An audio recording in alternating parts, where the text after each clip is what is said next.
@Julio Sánchez Cristo Oficial. Permítame saludar al señor ministro del Interior, Armando Benedetti, a propósito de muchos temas, incluyendo el Consejo de Ministros. Muy amablemente nos atiende a esta hora. Ministro, buenos días. Muy buenos días, don Julio, a usted y a la mesa y a cada uno de sus oyentes. Ministro, salgamos de una duda. El Partido Liberal ha propuesto como un mini salvavidas para la reforma laboral, con dos temas concretos. Son las horas extras y los festivos y dominicales, que ni más faltaba, pues no dejan de ser dos puntos importantes para la causa de la reforma.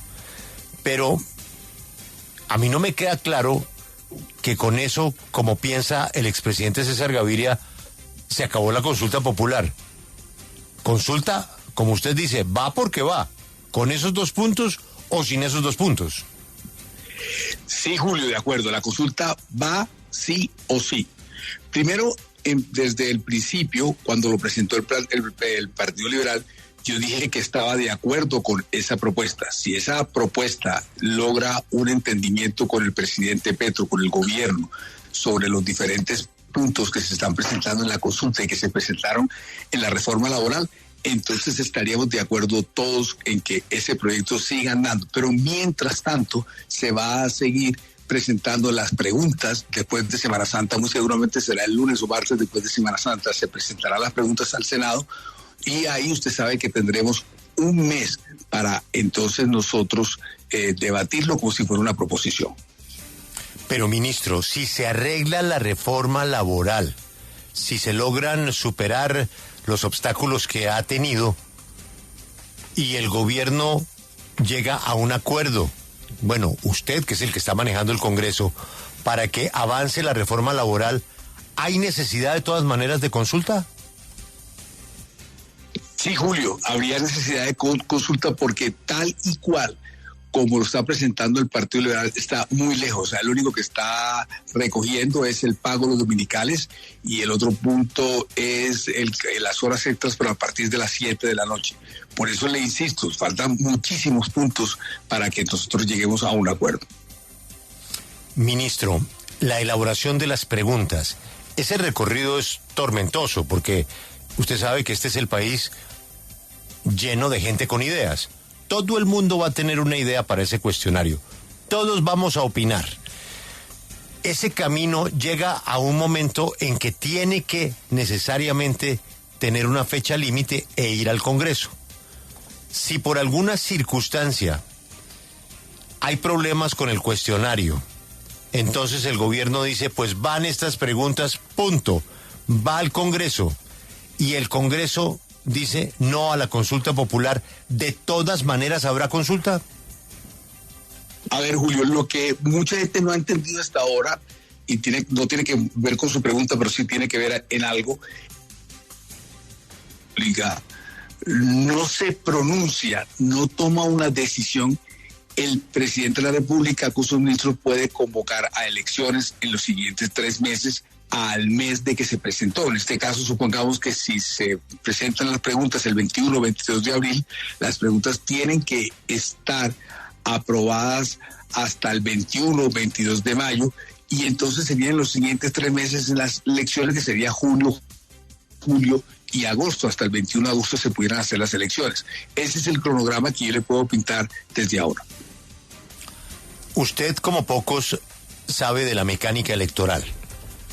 ¿Usted me podría aceptar que además de la importancia de la consulta sobre este tema, estamos ante la primera vuelta? Es decir, el presidente de la República se va a someter a un escrutinio en urnas y esa es una primera toma de pulso país. Sí, claro, es hacer política. A ver, hay sentencia, la 180 del año 94, que una sentencia que dice que cuando hay un conflicto, por así decirlo, entre el legislativo y el ejecutivo, para dirimirlo se presenta la opción de la consulta. Entonces lo que estamos hablando es de un mecanismo de participación ciudadana, donde el pueblo, la gente la ciudadanía puede salir a expresarse. Entonces, si el presidente de la República está defendiendo unos derechos colectivos, en este caso de la clase obrera, y hay unas personas que están defendiendo en este caso, porque es así y así lo han demostrado, a los grandes empresarios, porque son los mismos argumentos. Entonces, ¿qué mejor que ir a hacer campaña, ir a hacer política en las calles? Y estamos hablando de política en el mejor sentido de la palabra. ¿Cuál es el problema de que esto suceda si hay que expresarlo? De hecho, para nosotros no es fácil, la gente lo pone, los opositores ponen esto como si esto fuera pan comido, cuando uno tiene que sacar 13.600.000 votos en la consulta. Entonces, es claro, y más que esa primera vuelta de la que usted habla, yo también, acuérdese que la primera elección es en marzo del próximo año, así que estamos hablando que de hoy en un año ya se están haciendo las elecciones para el Congreso de la República. Señor ministro, las democracias valen, hay que financiarlas.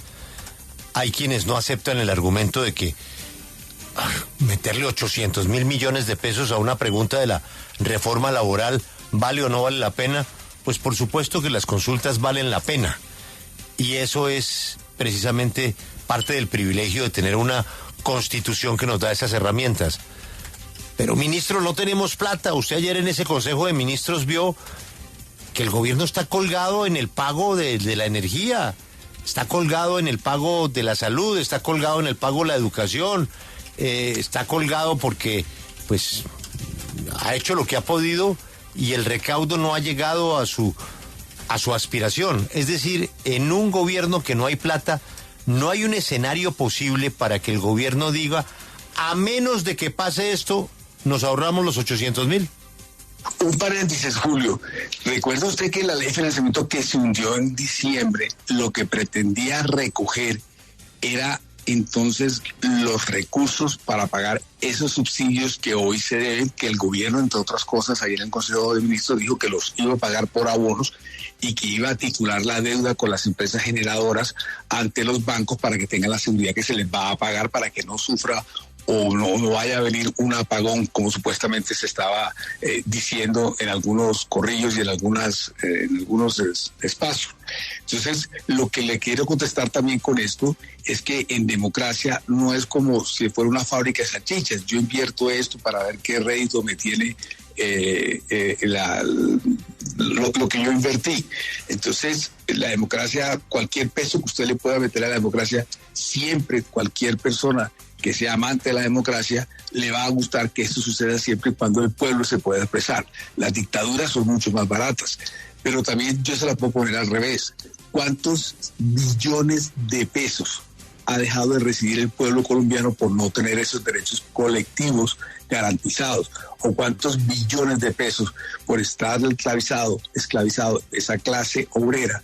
Entonces no ha dejado de recibir. ¿Cuántos subsidios, cuántos créditos por no tener una tarifa preferencial no han dejado de llegar, que seguramente hubiera dinamizado la economía? Entre usted más le meta plata a bolsillo a la gente, mucho más dinamismo va a haber en la economía. Entonces, esa es otra forma de ver por qué es importante que el Congreso entienda esa situación que no ha querido entender, que no quiso discutir, porque aquí lo hablamos hace el 6 de marzo o algo así por el estilo, en el sentido de que el Congreso, por primera vez en la historia, las personas que no eran ponentes de una ponencia terminaron firmando la ponencia. Eso nunca antes había sucedido para evitar una discusión. Señor ministro, ayer usted presentó un aplicativo digital muy interesante que es la consulta digital, en donde se puede conocer más detalles sobre la consulta, saber más o menos cuándo se va a llevar a cabo, los requisitos, en fin, toda la mecánica. Pero también hay una parte para proponer preguntas. Esas propuestas de preguntas ciudadanas, ¿quién las va a revisar? ¿Quién las va a filtrar? ¿Quién va a definir si serían o no incluidas en dicha consulta? Porque eso no aparece en ningún lado de la página. A ver, quien la va a filtrar y quien la va a revisar, y así se propuso en rueda de prensa, de pronto tiene usted razón que ha debido ser señalado ahí en la página, y quien la va a revisar es el Ministerio de Interior con el Ministerio del Trabajo. Son los dos ministerios con un equipo de los viceministros, el cual ya está conformado para revisar las decenas de miles de preguntas que pueden estar llegando. Solamente ayer, en los primeros 15 minutos, iban 500 propuestas de preguntas. Entonces, yo también me daré una pasada por ahí para buscar, y lo que se trata ahora es de empezar a agrupar las preguntas con base en los derechos colectivos que la gente cree que se ven afectados. Buenos días. Si usted me permite, puedo decir cuál es la página. Se llama consulta.popular.ministeriointerior.gov.co. Ministro, en ese aplicativo también está la sección Pídele a tu senador que represente tus intereses y lleva la información de los senadores para que los ciudadanos le digan a los congresistas por qué quieren que aprueben la convocatoria de la consulta. Luego de lo que ha pasado con la senadora Abel, ¿no podría hacer esto como un poco de presión a los congresistas? Pero yo no entiendo por qué algunos opositores han empezado a creer que una consulta popular es una presión al Congreso de la República. O sea, yo no entiendo por qué alguien que es elegido popularmente entonces ve como su contradictor o su victimario el que también vaya a expresarse mediante una consulta. La verdad, yo me he quedado un poco sorprendido de por qué muchos y muchas les da como miedo, huyen finalmente de lo que es debatir una consulta popular, de hacer política con base en unas ideas que ha propuesto y un reto que ha propuesto el señor presidente de la República. Yo no entiendo eso. Ahora, en este caso, si uno no está abierto a las personas que votaron por uno en Estados Unidos, esto es tomado de una idea que existe en Estados Unidos, donde la gente llama a sus congresistas, llama a sus oficinas, hace sus correos, etcétera. ¿Cuál es el problema? Que la gente, pues, acuda a ese congresista por el cual votó. Esa es la invitación, a que le diga que vote sí o no. No necesariamente van a llamar todos a decir que sí a la consulta, también habrán a llamar a algunos a decir que no a la consulta. Ministro, yo hablando con muchas personas, la gente no tiene ni idea de este tema de la reforma laboral y de esta consulta que está realizando el gobierno. O sea, le hablo de la gente común, le hablo de mis tías en Ismina, le hablo de las personas que uno se encuentra en la calle. Uno habla con las personas y ellos no tienen ni idea. No tienen idea de qué es lo que se va a votar, no tienen idea de para qué es la reforma. Entonces, de verdad, ¿vale la pena ese gasto de más de 700 mil millones de pesos para realizar una consulta popular en donde el abstencionismo puede ser altísimo? Bueno, a ver, es que no solamente de eso se trata las elecciones, de eso se tratan las campañas. De eso, ¿cómo explicarle? De eso se trata la consulta, de que la gente vaya entonces enterándose en el camino cuáles son sus derechos, porque es que aquí estamos hablando de derechos colectivos. Estamos hablando de derechos colectivos que no se recuperan, ni se hablan, ni se reforman desde el año 1950. Estamos hablando de que, por ejemplo, el derecho hoy a la jornada nocturna, o sea, que le paguen a usted horas extras, es después de las 9 de la noche. Aquí se trata que sea después de las 6 de la tarde. Aquí lo que se trata de recoger son derechos de las convenciones internacionales, de los fallos de la Corte Suprema. Aquí se trata de que se pague el pago del 100% del recargo dominical y el festivo. Aquí actualmente se paga el 75%. ¿Por qué eso tiene que suceder? Aquí se trata de la estabilidad laboral, de que para usted votarlo tenga que haber por lo menos un proceso disciplinario. Eso es un derecho. Aquí los aprendices los explotan, los ponen a trabajar, los practicantes los llevan a trabajar a diferentes empresas sin que se les pague nada. Entonces aquí cuando está haciendo la parte lectiva se le pagará como el 60% y cuando vaya a practicar será el 100%. Entonces hasta ahora estamos en la fase de la explicación y le puedo seguir hablando de otro, por ejemplo, los que están en los famosos RAPs. Esas personas no tienen contratos de prestación de servicio. Los que están en las plataformas digitales no tienen contrato de prestación de servicio, ni siquiera seguridad social. Las madres comunitarias actualmente le estamos buscando la seguridad social. Estamos buscando el recargo nocturno. Estamos de pronto, de las preguntas que vi ayer, fíjese usted, que no la teníamos. Ayer vi unas preguntas que estaban buscando que algunas, porque una buena parte de lo que dice la oposición es que dice, mire, si nosotros reconocemos a todas las personas el recargo después de las 6 de la tarde, se van a quebrar muchos microempresarios. Entonces varios microempresarios decían que porque el gobierno no le reconocía a ese empresario un subsidio. Entonces Todos esos puntos tienen que ver con unos derechos colectivos que se están siendo vulnerados.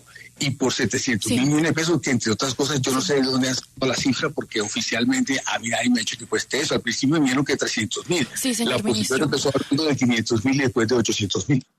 Ministro, ¿podría explicarnos cómo va a ser esa concertación con el Congreso? Porque es que usted insiste que pues este apartado en el que invitan a que los congresistas voten sí o no, pues no cree quizá incluso que es adelantarse a ese debate político, porque es que esto lo sienten como presiones completamente indebidas y ellos lo que dicen es como pedirle al Congreso que apruebe algo que todavía no conocen. Es que ni siquiera se sabe específicamente cuáles son las preguntas que se va a incluir. Usted menciona que después de Semana Santa, pero ¿por qué iniciar desde ya con esas presiones y no esperar a ese diálogo institucional? Pero no entiendo cuál sería la presión, perdona, no entiendo la pregunta. No, pues lo que ellos mencionan es que están los datos de contacto de ellos en ese aplicativo y que esto pues lo que puede promover es mayores presiones e incluso hostigamientos en contra de los congresistas. Pues yo no lo veo como ninguna presión porque no todo el mundo va a votar que sí, van a ver también que no. Yo no he querido presionar absolutamente a nadie. Yo no creo que ningún congresista debe ser una presión. También dijeron lo mismo cuando se convocaron las marchas el 18 de marzo y ahí lo que hubo es una convocatoria en la calle que fue pacífica, que fue alegre, que fue carnaval. Aún lloviendo la gente asistió a las calles. Fueron en más de 200 municipios por primera vez que se registran en marchas y usted no encuentra que hubo ninguna presión, ni hubo ninguna violencia contra nadie.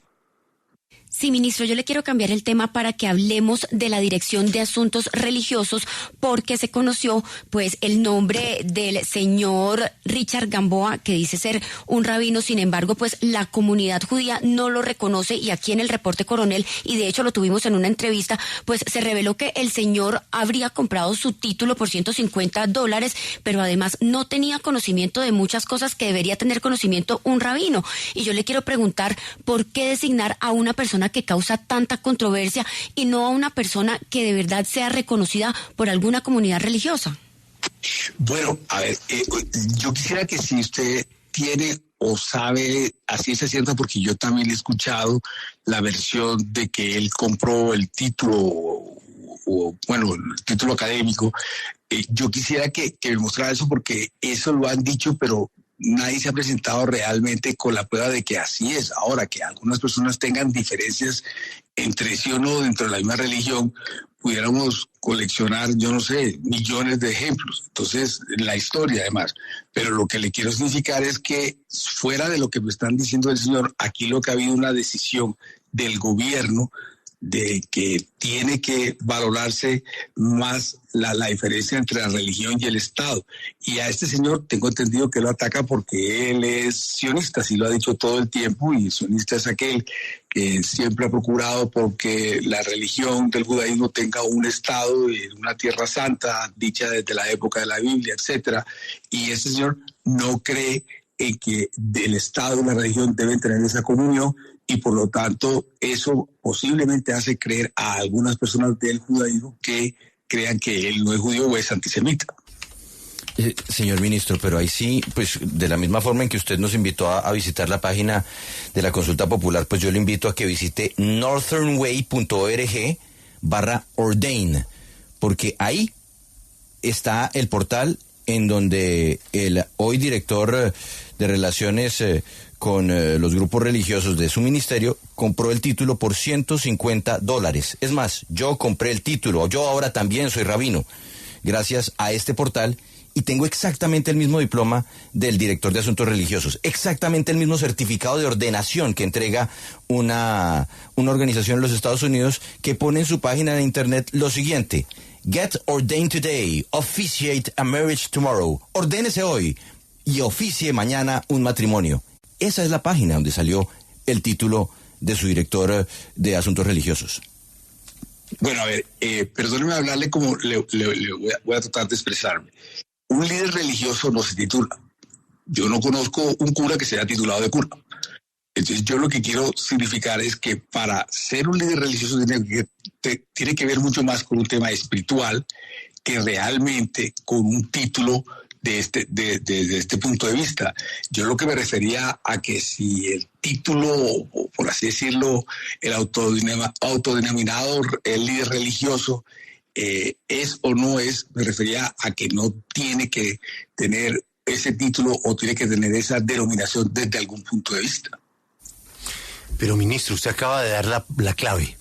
Y además usted es un hombre religioso. Y es un hombre que reconoce a un líder religioso en su vida privada, en su vida familiar. Resulta que este líder religioso pertenece a una iglesia que él fundó y que él es su único seguidor. Y que la religión que él profesa no la conoce, porque no es judío, porque no tiene el reconocimiento de un rabino. Él compró una dirección religiosa que él se inventó y él representa solo a una persona. ¿Usted me podría contar qué líder religioso se representa solo a sí mismo?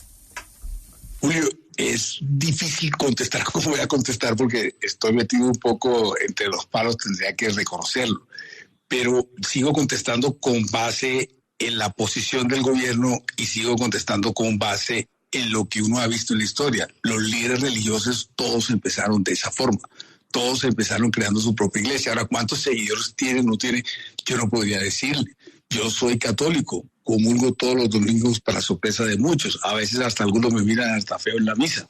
Pero la religión es casi que una cosa muy propia de cada uno, individual de cada uno, y el acercamiento es espiritual completamente y no tiene que ser dictaminado o validado o legitimado por un título o por un número de seguidores. Sí, pero ministro, a propósito de lo que le preguntaba Julio, es que este señor ha creado sus propias reglas, pero hay algo que preocupa además, y es que esa religión no está reconocida, como se lo decíamos, y si él entra a la Dirección de Asuntos Religiosos, él tendría que autorreconocer su religión. ¿A usted no le parece que ahí también hay un conflicto de intereses? Sí, ahí tendría que revisar. Lo que usted me está diciendo tendría que revisarlo. Yo no había escuchado, perdóneme, este argumento, y tendría que entrar a revisar lo que usted me acaba de decir. Porque entonces, pero le insisto, todos estos temas hacen parte de una discusión donde yo no tendría elementos para no validar su vinculación, por ejemplo. Bien, ministro, le cambio el tema, a ver si usted nos ayuda a comprender una serie de trinos, de publicaciones en Twitter o X que ha venido haciendo el exministro de Exteriores Álvaro Leiva en las últimas semanas. Tal vez el más reciente es aquel en donde dice: me pregunto con suma preocupación sobre los efectos dañinos de los estupefacientes y el alcohol, tratándose de la persona que lidera la cima del Estado y de algún estrechísimo colaborador suyo. ¿Qué se puede esperar ahora y en lo que resta por venir de ser aquello así? ¿Cuál sería la suerte de los colombianos y de la patria entera? Mas este no es el único trino en donde habla, ya sea de manera directa o indirecta, porque hay otros en donde hace alusión a usted, hace alusión a la ahora ministra de Exteriores. ¿Usted cómo interpreta? ¿Qué es lo que está queriendo señalar el exministro Leiva? Tema superado, todo dedicado a la consulta. No le voy a contestar nada de él. El mejor respeto y que le vaya bien a Leiva. Señor ministro, hoy es la elección del nuevo magistrado, el nuevo integrante del Consejo Nacional Electoral. ¿El gobierno espera que gane Álvaro Echeverri? Pues el gobierno no se ha metido en las discusiones del Congreso. El Congreso ha sido autónomo. Creo que solamente hay 2 candidatos. Entiendo eso porque usted sabe que el periodo de ellos acaba en agosto del otro año, si no estoy mal. Seguramente por eso no ha habido más personas tratando de ser candidato. Y Álvaro Echeverri, la última vez, por cociente, no fue elegido magistrado del Consejo Nacional Electoral y quedó a puertas de serlo. Por lo tanto, él ya tenía un trabajo y un recorrido ganado. Hasta donde yo lo conozco, es un excelente señor, es una excelente persona, un excelente profesional, sabe muchísimo del tema electoral y por lo tanto nosotros nos da la tranquilidad porque sabemos que él va a actuar con base en el derecho y en su sapiencia, lo que sabe sobre el tema electoral. Ministro, está pendiente el nombramiento del ministro, o corrijo, la ministra de Comercio Exterior. Tengo entendido que han llegado al despacho del señor presidente y por su conducto una cantidad de hojas de vida, pero que no llenan las expectativas. El presidente busca una mujer, el presidente tiene sus reservas en materia de comercio exterior de personas que tengan políticas abiertamente neoliberales. Bueno, es un tema discrecional del gobierno de nombrar al ministro o a la ministra que quiera. Y en esas estamos hace rato, mucho rato. Tenemos una ministra encargada, que es la superintendente, que reparte su tiempo como mejor puede.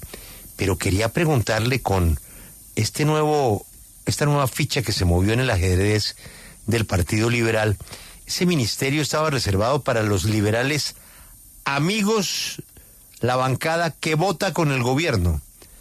Ahora con este escenario, ¿hay que darle gusto a más liberales para ese ministerio o sigue siendo de los liberales que sabemos?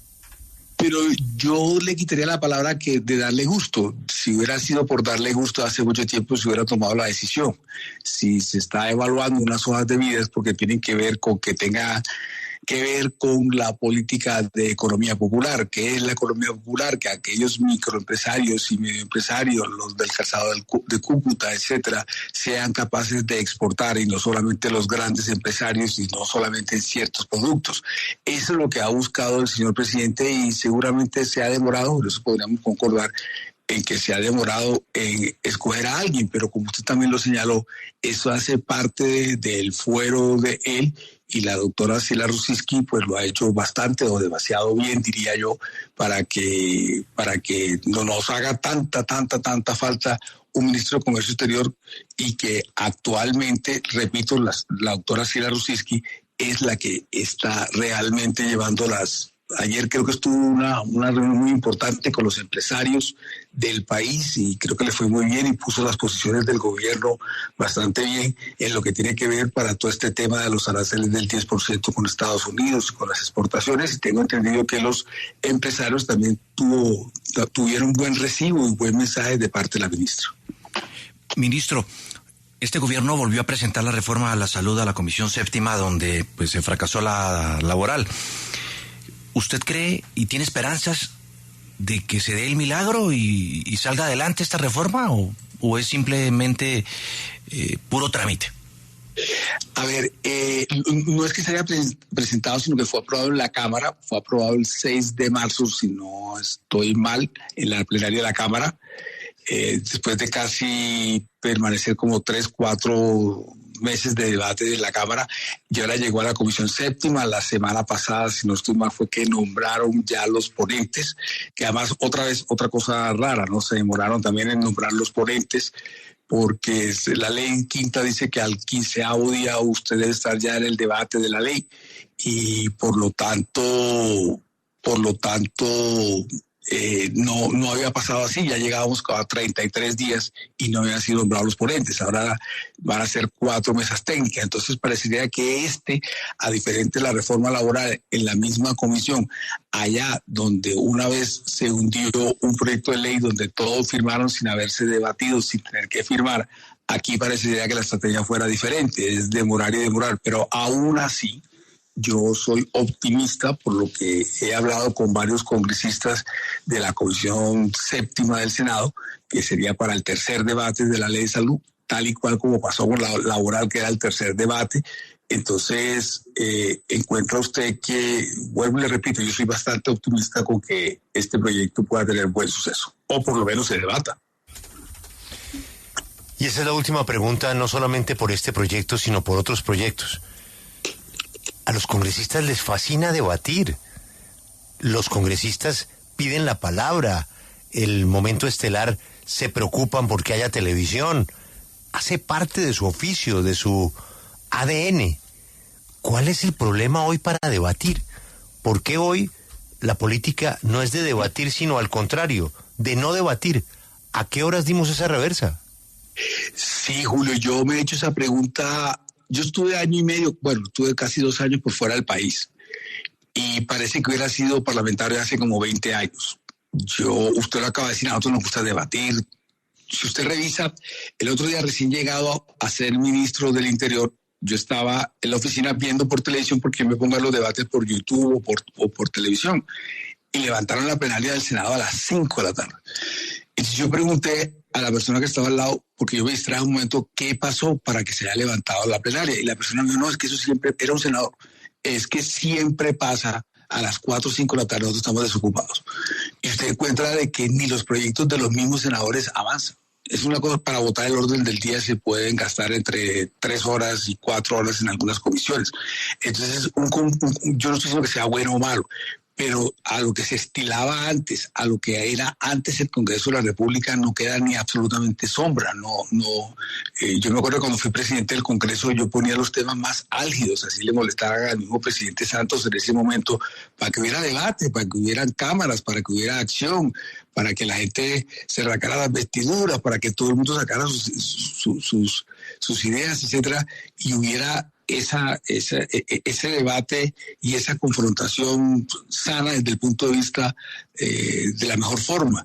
Pero actualmente usted ve que todo el mundo parecemos en un cementerio de noche, porque no se mueve absolutamente nada. El Congreso no produce noticias, no hay absolutamente nada. No voy a decir nombres, ni así me los pida, pero entonces uno a veces va a la Cámara de Representantes y la gente no habla ni se echa un discurso, sino gritan. Y yo no había visto realmente esta parsimonia, esta calma, que yo no sé, vamos a hablarlo más claramente, hasta de pronto puede ser por la misma dinámica del gobierno, no sé, pero sí ha sido un Congreso completamente diferente y tal cual como usted lo acaba de describir. Ministro Benedetti, gracias por su tiempo. Como siempre, aquí nos interesa oírlo, pues plantearle diferencias y escuchar sus respuestas en la W. Aprovecho para desearle una feliz mañana. Acompáñenos en el canal de YouTube @Julio Sánchez Cristo Oficial.